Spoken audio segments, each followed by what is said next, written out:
Assalamualaikum warahmatullahi wabarakatuh. Perkenalkan, nama saya Muhammad Zulkifli, NIM 220280113, kelas D Informatika. Pada kesempatan kali ini saya akan membahas materi tentang deadlock pada sistem operasi. Masuk pada pembahasan yang pertama mengenai pengertian deadlock. Deadlock merupakan keadaan di mana dua atau lebih proses saling menunggu, meminta resource untuk waktu yang tidak terbatas selamanya. Analoginya seperti ini pada kondisi jalan raya di mana terjadi kemacetan yang sangat parah. Pengertian yang kedua, deadlock adalah efek samping dari sinkronisasi di mana satu variabel digunakan dua proses. Setelah menjelaskan pengertian daripada deadlock, saya akan memberikan sebuah contoh kasus. Deadlock dapat dianalogikan lagi seperti ketika di kelas TID sebanyak 24 orang ini sedang dilaksanakan UTS mata kuliah sistem operasi.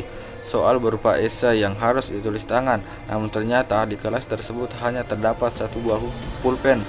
Ketika seluruh mahasiswa berebut ingin menggunakan pulpen tersebut terlebih dahulu dibanding orang lain untuk mengerjakan soal dan tidak mau mengalah atau memberi kesempatan kepada orang lain untuk menggunakan pulpen terlebih dahulu.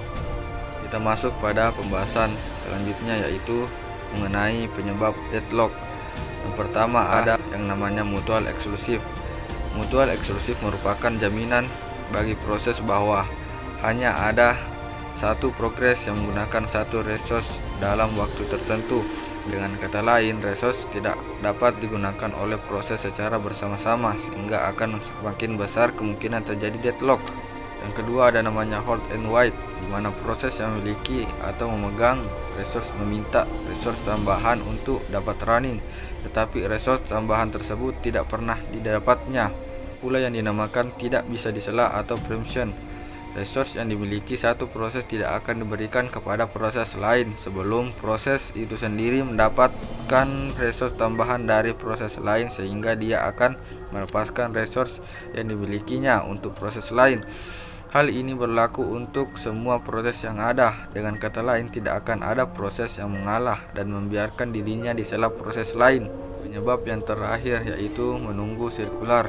Menunggu sirkular merupakan proses menunggu dalam model sirkular yang tidak mungkin mendapatkan solusi karena satu sama lain saling menunggu tanpa batas waktu tertentu atau tak terhingga. Setelah membahas penyebab daripada deadlock, saya akan membahas cara mengatasi deadlock. Metode yang pertama yaitu metode pencegahan terjadinya deadlock atau deadlock prevention. Metode ini banyak dipakai dan metode ini berhubungan dengan pengkondisian sistem agar menghilangkan kemungkinan terjadinya deadlock. Pencegahan adalah solusi yang terbaik dipandang dari sudut tercegahnya deadlock, dan metode ini sering menghasilkan utilisasi sumber daya yang buruk. Adapun metode penghindaran yang kedua yaitu metode penghindaran terjadinya deadlock atau deadlock avoidance. Tujuan dari metode ini adalah untuk menghindari terjadinya kondisi-kondisi yang memungkinkan terjadinya deadlock dan memperoleh utilisasi sumber daya yang baik. Penghindaran bukan berarti menghilangkan semua kemungkinan terjadinya deadlock. Secara teoritis, deadlock dimungkinkan sistem operasi memeriksa semua permintaan sumber daya secara hati-hati. Jika sistem operasi mengetahui bahwa alokasi sumber daya menimbulkan risiko deadlock, maka sistem akan menolak pengaksesan dan dengan demikian menghindari terjadinya deadlock. Yang terakhir yakni metode deteksi. Metode deteksi ini digunakan pada sistem yang mengizinkan terjadinya deadlock. Tujuan dari metode ini adalah untuk memeriksa apakah telah terjadi deadlock dan menentukan proses serta sumber daya yang terlibat dalam deadlock secara presisi. Setelah ditemukan, sistem dipulihkan dari deadlock dengan metode pemulihan. Metode pemulihan dari deadlock adalah untuk menghilangkan deadlock dalam sistem sehingga dapat beroperasi kembali. Proses yang terlibat dalam deadlock mungkin akan dapat menyelesaikan eksekusi dan membebaskan sumber daya dari sumber dayanya. Termasuk pada pembahasan yang terakhir yaitu menghindari deadlock. Gagasan dasar penghindaran deadlock adalah untuk memberi akses ke permintaan sumber daya yang tidak menimbulkan deadlock.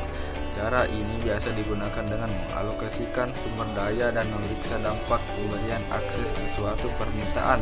Jika pemberian akses sumber daya tidak mungkin menimbulkan deadlock, maka sumber daya diberikan ke peminta sumber daya. Jika timbul deadlock, maka proses yang diminta disuspend sampai waktu permintaan nyaman.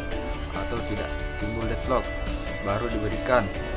Kondisi ini biasanya terjadi setelah sumber daya atau lebih yang semula dipegang oleh proses yang aktif lainnya dilepas. Untuk penghindaran deadlock diperlukan pengertian mengenai safe states dan unsafe states. Sekian dari materi deadlock dalam sistem operasi. Sekian dan terima kasih. Assalamualaikum warahmatullahi wabarakatuh.